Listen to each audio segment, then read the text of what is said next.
all tournament. For Brad, this is his first time on the bubble. If you thought these were close matchups for Tom, like I said, breaking out the leather jacket, this one's a different one than the others. He knows how good his opponent is. It's a flooded strand for Nelson to start things off. He's down to 19, going to get a volcanic island. Again, these two players prepared for this tournament together, had conversation. Of course, they're not always going to play the same decks. Their ranges are pretty wide. Tom likes his aggressive decks in Standard, so White Blue Heroic is how he went. No surprise to see Infect and Legacy. For Nelson, he'll play what he thinks is best in particular meta games. And you saw him do that with Sultai in Standard, and now doing it with Sneak and Show here in Legacy as he's shuffling with the Ponder. Well, one of the advantages you get when you're Brad Nelson is Brad has an incredible range of decks. Remember, with something like Infect, Brad Nelson actually had a runner-up finish in the Star City Open Series this year with Infect, as well as good achievements with Sneak and Show. So Brad knows what this matchup looks like from both sides, which is sure to help him in the matchup. Speed matchup. You got to be quick. Got to get the opponent done. It's combo on combo. Sure, there are creatures involved, but we'll call it what it is. It's combo on combo, and there's piece one of Tom Ross's combo. It's Glistener Elf. It's an Infect creature. Yeah, Tom has a couple tempo plays that can let him play the role of a control deck for maybe a turn. He can Daze, he can Force of Will. So those combo can be a little bit slower at times. He can maybe keep Brad off a turn, make him combo a turn later. But that's about it. They are trying to get very fast hands here. Brad with the Volcanic Island right now did look like he picked up a double land, and he did. This is a copy of Ancient Tomb, and that is a copy of Show and Tell. Does Tom have any form of counter magic, be it Force of Will, be it Daze? Well, if Brad's going to go for a turn 2 Show and Tell, that's a very bold move, and it says one of a couple things. Either Brad has a second Show and Tell in case this one doesn't work, or he has counter magic to push this thing through. Well, it looks like the answer is that he has counter magic to push this through. Forceful removing a blue card will take care of the Daze. Show and Tell is in. Brad's going to put something face down. Tom is going to do the same. Let's see what we brought to class. Emrakul one way, Blighted Agent the other. Can Tom kill him now? Remember, it's not impossible here that Tom could just have some Invigorates and maybe a Noble Hierarch. Yeah. Tom's deck is capable of winning from this board state, but if Emrakul gets a swing in here, it's over. Tom needs to do 10 poison right now. It's a brainstorm. He's got to run perfect to get there. All Invigorates. Just 3 of them. 1, Noble Hierarch. Hierarch. 2, Crop Rotation. 3, not Invigorates, Verdant Catacombs. He's made his land for the turn. That's not going to be any help. Even with all these cards, there is not a way to get 10 poison in, and his deck is not able to answer Emrakul. And this, we said it was going to be a quick affair, and weren't kidding. This may be done as early as turn 2. Yeah, this matchup takes no time at all. And Tom is going to pick up his permanence and move on to game number 2. Brad Nelson's going to win game number 1 off the back of a Show and Tell, putting Emrakul into place. Sneak and Show up a game over Infect. Again, it's going to be a very, very quick one. We're going to go to the sideboards here. We'll take a look at what players have available to them. Again, you do see that Ross does have a copy of Sylvan Library, a Crop Rotation. Bajuka Bog, Tower of the Magistrate, and Caracas as far as a little Crop Rotation package. Very good in this matchup. Forcible Hydroblast, Crow's and Grip, Nature's Claim. 2 Spell Pierces, 4 copies of Submerge. What do we like there and why? Well, what Tom's trying to do in this matchup is you saw games can end in 2 turns, which means players need spells that they can cast in the first 2 turns of the game. Preferably 0 mana, maybe 1. So looking at Tom's sideboard, the kind of cards he wants is he wants his last Force of Will. That costs 0. He wants these 2 copies of Spell Pierced. It's a 1 mana counter spell. It can interact. And Tom has a pretty good trump here in that he also plays 1 copy of Caracas. This land and the fact that it's in his sideboard is going to have to give Brad pause. If he were to cast that Show and Tell like he did game 1 and Tom were to have brought Caracas to Show and Tell, Brad would have almost defeated himself. 3 Defense Grid, 2 Grafdigger's Cage, 3 Leyline Sanctity, 2 copies of Omniscience, a Dig Through Time, a Wipe Away, 2 Pyroclasms, and a Boseiju who shelters off. Pyroclasm, huge in this matchup. Pyroclasm's great. All of Tom's creatures, and there aren't actually that many of them, have 1 toughness. Now, granted, Brad cannot hit an Inkmoth Nexus, but because this matchup is about speed, Inkmoth is actually probably the worst creature in Tom's deck. He cares more about the Glistener Elves and the Blighted Agents, as they're the fastest ways to kill, and Pyroclasm, great against both. Yeah, I would be surprised to see if Brad does bring in Boseiju in this matchup. There's a little bit of a fight over Show and Tell. Boseiju's a little bit slow to the game, but his life total doesn't actually matter. So it's kind of a free roll depending on how the game kind of lines up. I'm interested to see if he'll bring it. Yeah, it depends whether he can stomach a colorless land that comes into play tapped. That's just a very big investment. But you're right, it does push things through. The 2 life is not actually a cost in this matchup. Tom's not going for Brad's life total. So there is an argument to bring it in. Then again, if you're just trying to be as fast as possible, Boseiju is a pretty hard card to use. Well, we don't think Tom is going to win via damage. but It has happened. it has happened. I think of Grand Prix New Jersey, where I feel like he dealt maybe 30 of it. His opponent was at 22 and had 8 poison on him, and then Tom switched gears and dealt 22. Noble Hirework had some work to do along with Become Immense and some invigorates there. So it's not impossible, simply improbable for the boss to deal regular damage in this particular matchup. See, both players are basically happy with their configurations and shuffling up. And while we do wait for game number 2 to be underway, we will talk Star City Games Regionals. That is coming up very soon here. We've got a lot of locations for the Winter Regionals. February 7th will be taking place on Pro Tour weekend. And we've also got, a sweet playmat that goes along with this. So you can find out your location for Star City Games Regionals at starcitygames.com/regionals. And the playmat here, free exclusive to the first 200 players. Yeah, regional. This is part of the StarCityGames.com tournaments. They take place on Pro Tour weekends. You may have played during states during the last Pro Tour weekend. I know I did. Finished in 9th. Oh, yeah. That is tough. I know. I got third. I outdid Man, I you. didn't even top 8 it, yeah. But if you want a bigger title, not just your state champion, you can be one of the regional champions. There are only 14 of them in the country. This is a much harder one to get, and the prestige is with it. But you also get this pretty nice playmat. It is all 4 of our Squirrel series, all in one place. No, it's awesome, and it's free and exclusive to the first 200 players. Again, starcitygames.com/regionals for more information. Plant your flag February 7th during our winter regional competition. As we do turn our attention back to the match, you do see the sideboards and the options. Some pretty good ones here for both players. Tom a little unsure of himself, so he's going to go back through things. But one of these players will be joining Gerard Fabiano, Reed Duke, and Brian Braunduin in the top 4 later this afternoon. It's been a heck of a tournament for all of these players, all 16 that have done battle. And after seeing Brian win his match over Ross Merriam, which looked to be a pretty straightforward one for Brian. He's had some pretty intense matches this weekend, but even after that, when he just said, man, I just played a match basically for, at the minimum, $2,000. I just won. He was absolutely thrilled, and now he's getting ready for another set of matches. Well, this is a big match. The loser finishes in 5th. You're right. That is a $2,000 prize. But once you get to the top 4, that's where things start getting real big for these guys. That's where life's pretty good. We'll see who it's going to be between Brad Nelson and Tom Ross. Good friends doing battle, but only one can move on to the top 4. Ross currently down a game, so he'll be on the play. We'll see if he's happy with the hand. He's had some explosive starts this weekend.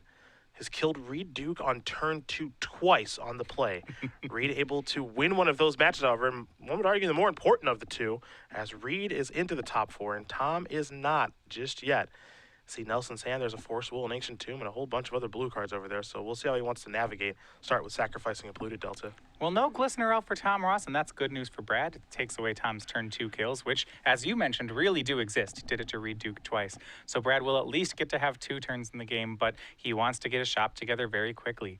You mentioned he already has the large creature in hand. He does have some of the lands that tap for 2. A lot of things going very well here, but does he have all the pieces?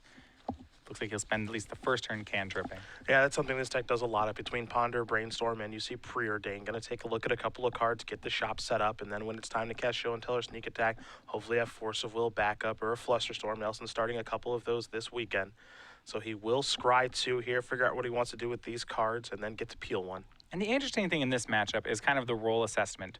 Both decks are of similar speeds depending on the situation, so you can't actually say one combo deck's the control deck and one combo deck is trying to win as quickly as possible. Both decks really want to be doing both, so when you play a card like Preordain, there's this balance of, are you looking for combo pieces or are you looking for Force of Wills? You can't really take both, so it's a guessing game. Which role do you want to be, and which role do you think your opponent is doing?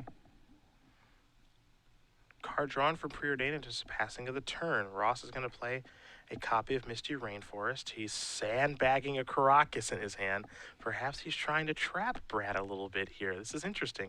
I also think he may have a copy of Blight Agent that he elected not to cast. Yeah, this is really interesting. He actually has 2 Blighted Agents and has gone for neither of them here. Really holding up mana, and both these players, one thing about their playstyle that you should know is they don't just play the cards, they both play their opponent very heavily. So this kind of matchup, you'll get these situations where both players, you may wonder why they're not playing any spells, and this game's being played on a lot of levels. Yeah, Tom brings Caracas for it. The question is, does he want to expose that? Let Brad know that he has drawn it. Brad might think he just has crop rotation, because he only has 1 Caracas. And he can crop rotate for it, or he can play it now. And you see, he's a little bit torn on what land to play, Caracas or Verdant Catacombs. Do I show it? Do I not show it? Do I cast Blight Agent? Do I keep waiting? Well, there's a concern if he doesn't get Caracas down, Brad can maybe play a 2-mana land, a Lotus Petal, and suddenly sneak attack something through, and Tom will have lost his opportunity. Tom is still not playing Caracas. He's still not playing Blighted Agent. He's just passing the turn back. He wants Brad to cast Show and Tell and put a big creature in play. But you can see in Nelson's hand, he actually has a copy of Omniscience. That's a 2 in his sideboard, and he has a sneak attack. So maybe Tom's getting a little too cute, perhaps, as there's an Ancient Tomb. Yeah, both players, neither of them wanting to pull the trigger, feeling like if they do, the other player is going to have a great turn. No, it's a game of chicken right now. It looks like Tom is finally going to make a move. He's going to sacrifice the Verdant Catacombs. He's going to go down to 19.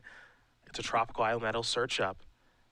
We'll see if it'll be a Brainstorm, if it'll be Blight Agent right now. Not entirely sure how Tom wants to move forward on his 4th turn of the game, but both these players so cautious, not really casting any spells, trying to figure out the best time to pick their spot. It's a Noble Hierarch here for Ross. So Tom finally makes a move, but it is not a very big one. Cracking one of his 3 fetch lands and playing Noble Hierarch. This card is just kind of the glue that holds the deck together. Tom's still really not showing his hand yet. Well, he's going to show off the Caracas finally. I was curious if he was going to play it or not, if he was going to save it for Show and Tell, but now it's in play, and now it's something that Brad has to worry about. So I've drawn my, what one could argue is most important sideboard card. I'll put it into play, says Ross, as Nelson will cast a Brainstorm here on Ross's end step. Right. So the Caracas has to be played this turn in case Brad has a sneak attack. Tom wants an answer to it.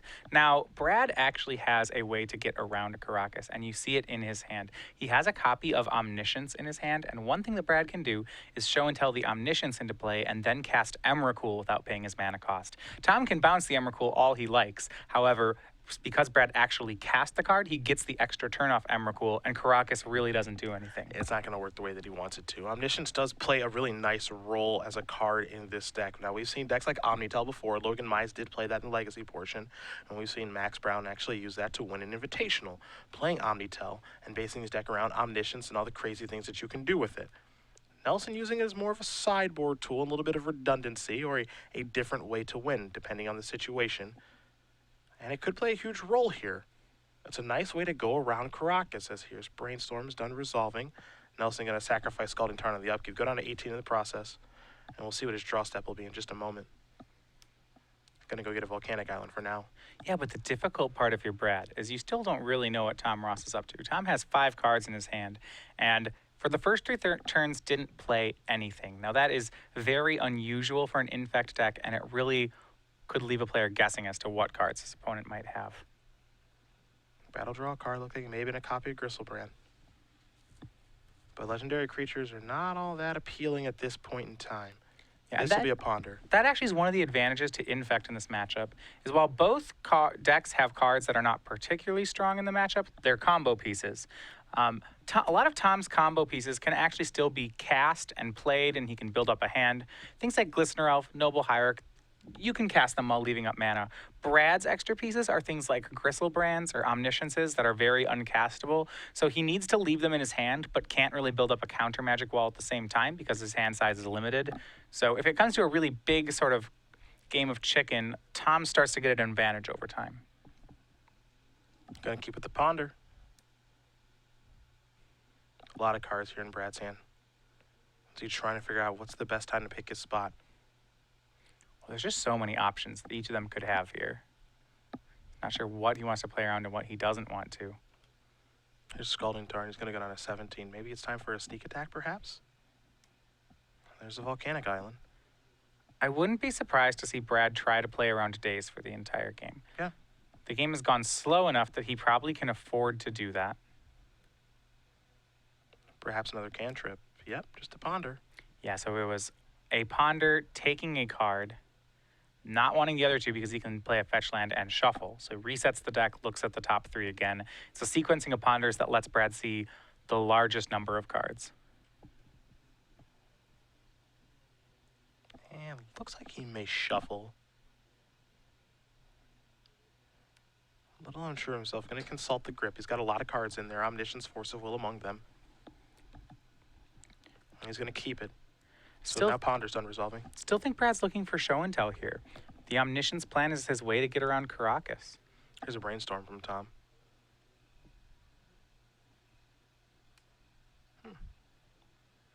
I do wonder when Tom is going to pull the trigger on actually putting an infect creature into play. He just absolutely refused to do that. He's had so many windows too. Yeah, and that's really interesting. You see these blighted agents, they've been in his hand since turn 2, but Tom really just not wanting to play one of them. He doesn't want to be left in a situation where Spell Pierce is a good card against him. Well, Brainstorm's going to resolve. 3 cards. Invigorate among them. Inkmoth Nexus and Noble Hierarch, the other 2. It's time to put 2 of them back. And perhaps Inkmoth Nexus is the threat that he's looking for, since it is a land after all. And Inkmoth is, you said it is one of the things he found. And that, if the way Tom's playing this game is to just never tap out, Inkmoth is the perfect way for him to get a threat going. It's uncounterable. He can continue to leave mana up while he does it. You see, once he found the Inkmoth, Tom was all too excited to just drop it on the board. And it's in play now with the potential to attack next turn. Brad draws a card, does have another copy of Ponder over there. Gristlebrand Omniscience in hand, has a Force of Will too. There's a City of Traders. I think it may be go time now. With the mana floating, Nelson's going to play a sneak attack. Now, this is a colorless mana floating at the moment, but you're absolutely right. Brad going for it here, and now we are going to see some action. There's been a lot of setup from Nelson with Ponders and Brainstorms and Preordains, and now it's the big turn. Well, it's interesting because Tom has that untapped Caracas, so what Brad's threatening to do here is to put Gristlebrand into play, and then draw 7, and then reset up for a different kind of combo. Or what he can do is simply pay a lot of red, not on this turn, but on a following turn, and put just too many things into play for Tom to bounce them all. Now don't forget, here's a Brainstorm. Brad's already played his land for the turn, played a City of Traders, so he's only got 1 red mana available at this point for sneak attack. Right. A way you can play around Caracas with sneak attack is to have multiple red mana up, but Brad's not going to be able to do it. Tom going to cast a copy of Brainstorm here in response to sneak attack. So of course sneak attack is on the stack. That's what the battle will be over. It's a Brainstorm in response, and we'll see if Nelson wants to make a move. The answer is no. So Brainstorm will resolve. Tom will draw 3. He'll have to put 2 back, of course. His tournament life on the line right now. Tom has had his back up against a wall many a time this tournament, has pulled through each of them, but this may be his toughest fight yet. Down a game in a matchup that is not particularly easy for him. Glistener off among those cards. Brainstorm's done resolving. Now what's he going to do? Not the best hand you've ever seen. Spell Pierce, Force of Will. Says okay. Huh. Doesn't even fight over it. Wow. And we'll see Brad's going to go ahead and activate it here. And that's going to be Gristlebrand. It's going to come into play. Even if Tom bounces it, Brad will get to draw 7. At least. Yes, he could. You're absolutely right. He could go down to 1. Looks like he'll pay it once at least, go to 8.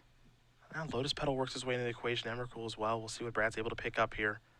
Tom could have fought, but he chose not to.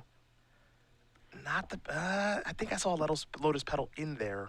Yeah, and I think Tom knows if he fought there, he would. The fight wasn't his.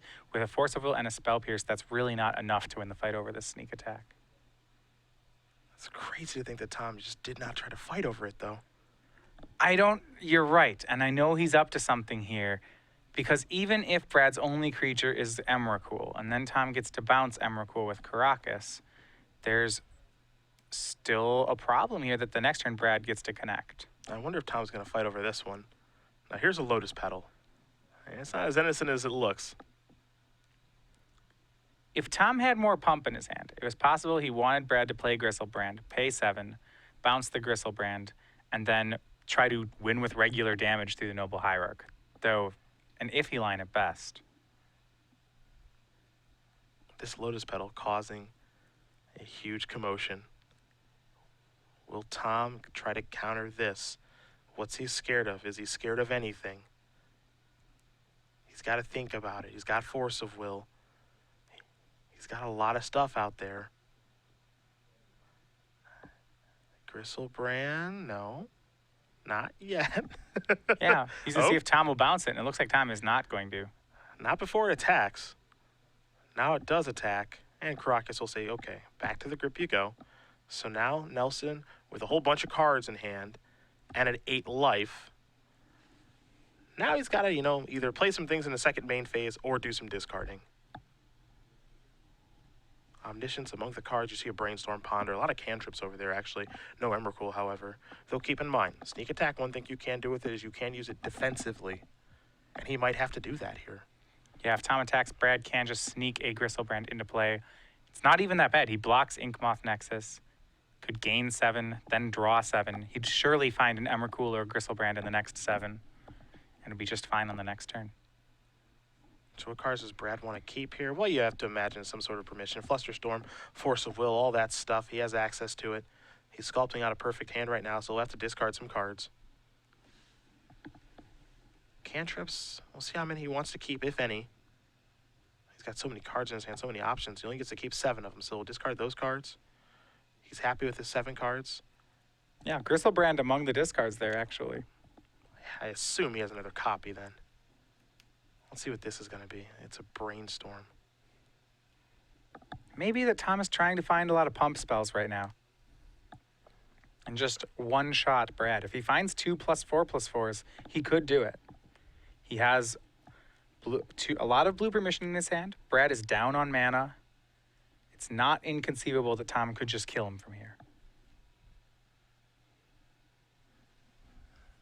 Brainstorm might be resolving. Right, Brainstorm has to find something good for Tom. Glistener, Elfic, Ataxian Probe, and a copy of Noble Hierarch. Now here's what's really interesting. Brad has a Gristlebrand in his hand. However, he's at 8 life. Tom is going to sacrifice his Verdant Catacombs in search of a land, but one thing that Tom can do is say, I'm going to attack with my Noble Hierarch. I'm going to put you to 7. You can't activate Gristlebrand. Yeah, that would force Brad to use the Gristlebrand post-combat. Swing, deal 7, gain 7, then draw. But he'll never get to gain the life because the Caracas that's in play. Caracas. So now I think that Brad is in a situation, assuming that Tom makes this play and puts him down to 7, where it's Emrakul or bust. And that might be part of the reason that Brad kept some of these cantrips over there. He does have a Ponder in his hand. There is a chance that Brad tries to use a defensive Gristlebrand if Tom attacks here. You mentioned that before, and it's pretty important, too. It forced Tom to use Caracas. Yeah. There's Gristlebrand. Here's a whole bunch of cards. And it's a really, really good hand there from Nelson. 2 Flusterstorms, a Force of Will, and Omniscience. Ponder, Brainstorm, Gristlebrand. Brad certainly was ready for a counter war here. Multiple Flusterstorms and a Force of Will. He has the defensive Gristlebrand. Right now, both Brainstorm and Jataxian Probe have been cast, so those Flusterstorms will have a count of at least 3. Makes it very hard for Tom to combo Brad out with pump spells. Oh, well, Tom drew a copy of Hydroblast. Well, that is among his best draws that could have happened off that probe. He is... It's interesting. Now he plays a Noble Hierarch, and now he's attacking. I think he might be trying to bait Brad into putting Gristlebrand into play here. Potentially. I mean, again, it's tough to say. It's so hard to figure it out what both these players are up to. If he planned to Hydroblast the sneak attack, then he wouldn't have wanted to play that Noble Hierarch because it makes Storm too high. So he's on a different line, most likely. Because that Noble Hierarch means that these Flusterstorms now force Tom to pay 4. That's an amount he could not pay, so they would counter a Hydroblast. Yeah, this is so interesting. Wow. Yeah, now Brad says, because I think Brad was saying, okay, I'll use my secret deck defensively, but then there's Caracas staring back at you, so okay, I guess I can't do that. Now I go down to 6, and now Gristlebrand, the ability to draw cards is basically out the window. Yeah, I almost expected to see a defensive Gristlebrand. Even if Tom bounces it, it means that Caracas would be down. What's Brad draw? It's not an Eldrazi, it's a copy of Sneak Attack. That's not going to do too much here. Now it's time to go Cantrippin'. If Brad can find an Emrakul, he should be able to get this game. That's tough, right? He's going to draw 3 cards and put 2 back, but let's say he finds Emrakul. Yeah, he gets to attack. Yeah, he gets Annihilator 6. Tom gets to keep some permanents, though. Tom does get to keep some. It's not over. Brad's down to 6. That's not a comfortable number for him to be at. I mean, Tom is definitely looking to fade Emrakul right now. I'm not saying he'd like to play against one, but Tom has kind of worked his way into a situation where Gristlebrand isn't that problematic, and Emrakul is fine, but it's not like, it's not lights out like it was in game 1. Emrakul is probably better than fine, selling it a little short, but here's a Scalding Tarn. That's the land for the turn. City of Traders is going to bite the dust. Doesn't look like he's floating mana with it. No, and he may just be hoping to get that defensive Gristlebrand to happen here. It will keep Tom from attacking. Brad's going to pass the turn back. So Tom has made it out of this turn. And now are we going to see Hydroblast? We're not going to yet. Tom's going to draw a card. It's a copy of Gataxian Probe. Perhaps he'd like to see Brad's hand again now that he's just got done resolving a Brainstorm. Step 1 is the Blast. And this may force Brad to put Gristlebrand into play, and if he does, he won't even gain the life off it, as Tom will just skip an attack for a turn. Yeah, it's time to have a battle over this. That's a Force of Will. Removing a blue card, Brad goes down to 5. Yeah, these matter right now. These Force of Wills, these fetch lands, this Ancient Tomb. None of these are free. I don't think Tom's going for the poison kill anymore. We were kidding about regular damage, and now somehow it's in play. Tom thinking about casting Gataxian Probe. Does he want to pay 2 life and go to 13, or does he just want to pay mana? He'll pay mana. Remember, Brad with 2 Flusterstorms in hand. Tom knows about both of them. He doesn't know what Brad's draw was for the turn. Wipe away. Split second cards among the best against Infect. Tom going to take a look. We'll, of course, do the same. Storm, Ponder, wipe away, Gristlebrand. Return target permanent. That's what's key. It might say return target Caracas. Absolutely, Tom has the option to end step that Caracas. Or Brad, rather, can end step bounce the Caracas. Well, now it's a change of plans. Now we're going over to Blighted Agent land. Tom has drawn an Invigorate. Mm-hmm. How he wants to use that is really interesting. He could make Brad gain life and try to poison him, or he could just pay for it as a very expensive pump spell and try to kill Brad. Wipe away is not the card he wanted to see on that side of the table. Now Brad has to decide if he wants to end step wipe away that Caracas and go for the Gristlebrand.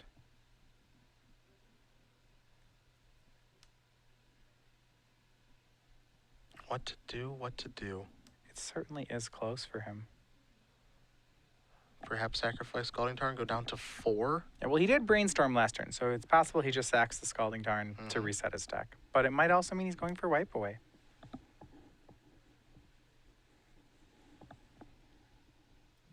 Caracas is very good against this deck, but it's not the end-all. And it looks like Tom has already picked up the Caracas, so wipe away is going to take care of it. Okay. We're going back Nelson's way. It's time for him to draw. Didn't get a great look at it. Well, this is the turn he's set up for, so he's going to get his 7 cards, most likely. He's going to start with a Ponder. Yeah, if instead of Gristlebrand, it can be Emrakul, Brad would certainly prefer to sneak Emrakul through as well. You have to imagine he's looking for 1 card with this Ponder, which is Emrakul. Now, again, don't forget, Gristlebrand, if you sneak attacks it into play, he can't activate it right away, so he'll have to attack first, get the 7 life to be able to get the 7 cards, and that might not even be worth it. I don't think he can pay 7 to draw the cards if he connects with Gristlebrand. He just has to gain 7. Because he would go up to 11, then go back down to 4. And yes, he'd have a bunch of cards, but then he could die. He would have to be hoping to draw another Gristlebrand that he would then use defensively. Yeah. The mystery card. It's a show and tell. All right. Gristlebrand's in. It's time to attack. Now, here's interesting. Is Tom going to block with an Inkmoth Nexus? Or is he willing to take 7 in the face? I'm not sure how much life points matter to Tom right now. He's really looking to be more aggressive. Yeah, it looks like he'll just take. Now that Brad found a show and tell, there is the potential for Brad to try to show and tell an Omniscience into play if he draws that off the Gristlebrand. He could just do something like cast an Emrakul. If he draws 7 here, there's a lot of things that could work out. He just did. He's back down to 4. A couple show and tells.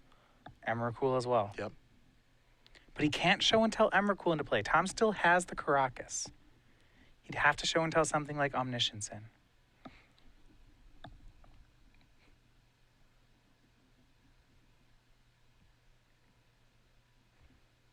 Lotus Petal, perhaps? Yeah, he gets another Lotus Petal to continue to work on his mana. That Ancient Tomb up at the top there is really just not of use anymore. It's a little risky. It's half his life. Yeah, it's a little risky. City of Traders is the land for the turn.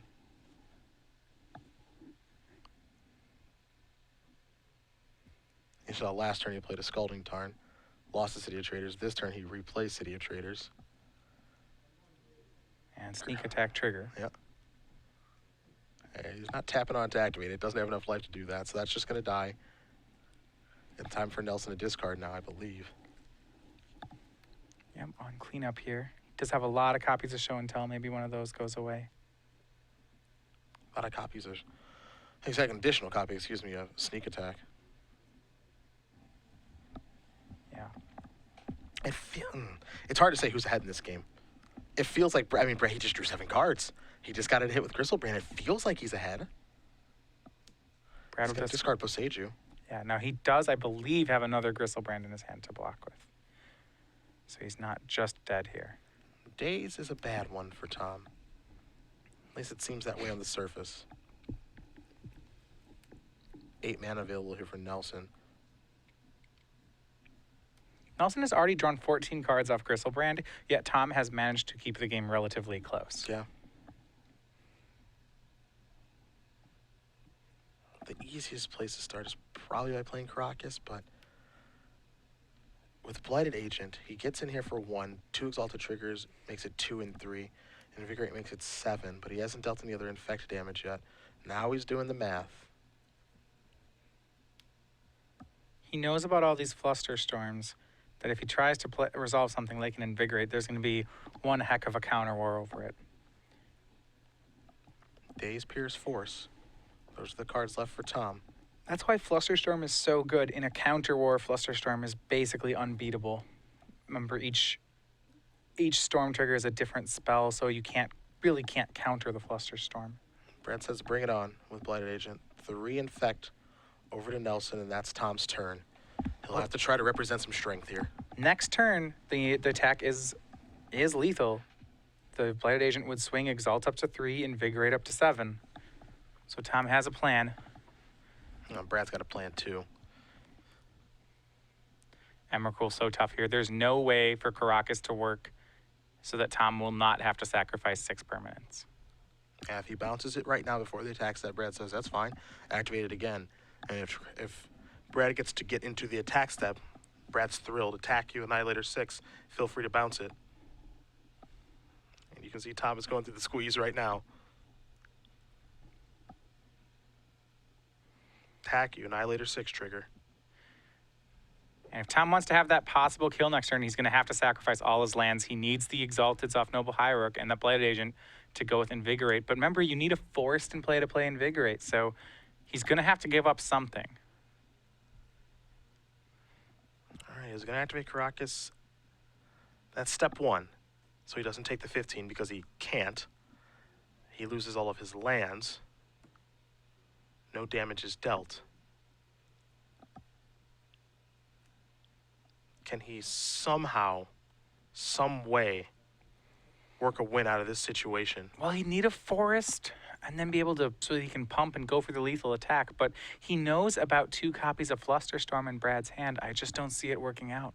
Show and Tell will be discarded by Nelson. Ross is going to draw. Misty Rainforest is what he's found. He'll play that very quickly and sacrifice. It gives him a chance here. He can attack. He can attack for 7 poison right now. Now he has a forest in play. Now a lot of stuff still has to happen. Yeah, 1 from the Agent, 2 from the Higher Triggers, plus 4 from the Invigorate. That would be enough. But as you mentioned, a lot has to go right. There's the attack. Tom knows it's not great, but he's planned for this one. All right, he's representing lethal. Now the counter fight happens. If Brad can win this counter war, he will untap and win, and he'll make it into the top 4. Nelson goes up to 7. Invigorate does grant the opponent 3 life.